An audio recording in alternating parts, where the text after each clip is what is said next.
So here's my tomato tree, and what I did with this is specifically not cut off any small branches, just let the thing grow wild. And you can see it's done quite well. I know we get a bit more sun than people in England, but it's been really rainy here too.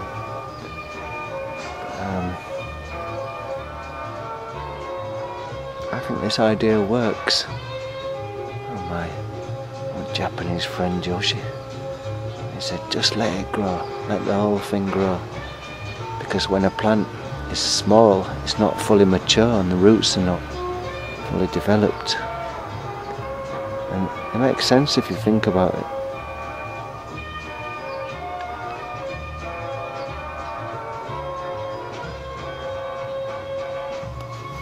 As you can see, courgette plants are really massive if they've got enough room to grow. They're like tropical plants, and if they haven't got enough room to grow, then you won't get millions of courgettes to get sick of. I just remember Rick Van Man leaving about 2 square foot for his courgettes, but what they really need is they're almost 6 foot across when they grow big. They're absolutely enormous plants. So this is the greenhouse tomato plant, and I've especially just planted one plant in the greenhouse just to see what happens if you let a plant go riot. And this whole greenhouse is full with one tomato plant. And the assumed knowledge is that you've got to snip off those little side shoots.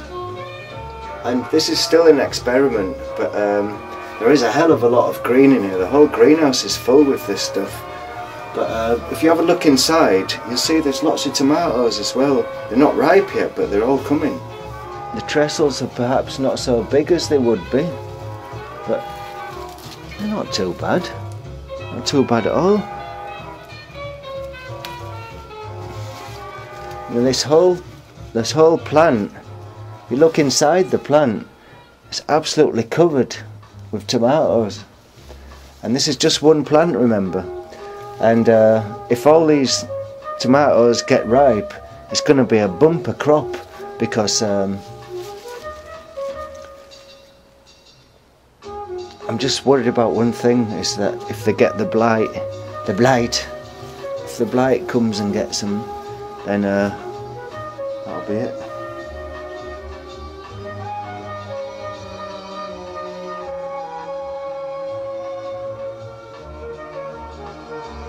The other thing is the tomato plant's got so big now, it's taken over the greenhouse, and you see the aubergine plant here is like struggling because it's not got enough light, because the tomato plant's stolen all there. But the aubergine plant is still growing up. Next to the tomato plant, I planted a Japanese cucumber. And you see these are producing like crazy as well in here. And as I've said, in this side of the greenhouse there's three plants. The aubergine, the giant tomato plant, and the cucumber. And the cucumber's full of cucumber. I can't eat them quick enough. As you can see, the cucumber's grown right up to the roof, and there's loads of baby cucumbers on there, and they're all hanging down and just growing everywhere. They're growing up into the tomato plant now, so it's like a sort of salad area. The tomatoes and the cucumbers are working together in a way. The cucumbers are growing onto the tomatoes, and we're getting an instant salad. This is an okra. It hasn't grown, I don't know why. My Japanese friend Yoshi's are already 1.5 meters high, full of okras, but this one's just got one okra on. I'm not too bothered because I don't really like okra that much. This is James's corner with the whatever it was he gave me, but it's growing like a triffid. Got some basil here. Here we've got the Japanese peppers, and if you have a look around, you can see the Japanese peppers are getting up to around 4 feet high now, and it's really starting to produce because they get lots of flowers on.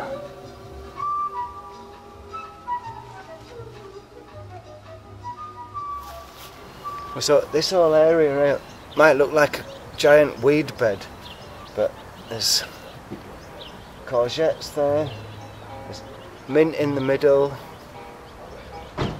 more courgettes, and in the middle a great big massive pile of tomatoes that just came up alone. I'll show you those. And if they want to behave like weeds, I don't mind. They've all got bunches of tomatoes on, so let's just let them live in a natural state, and maybe they're more happy when they've been planted themselves rather than being planted by a person. So my onions are not doing too well though. Aikido pumpkins.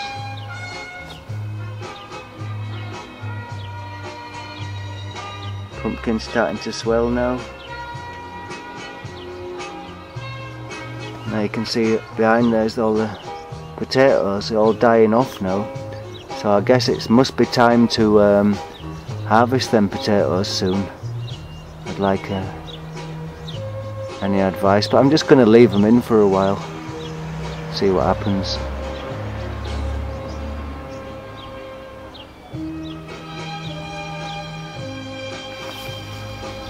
There's multitudes of kiwis, but they never seem to get fully ripe here for some reason. But it's absolutely full this year. Bush beans are doing well.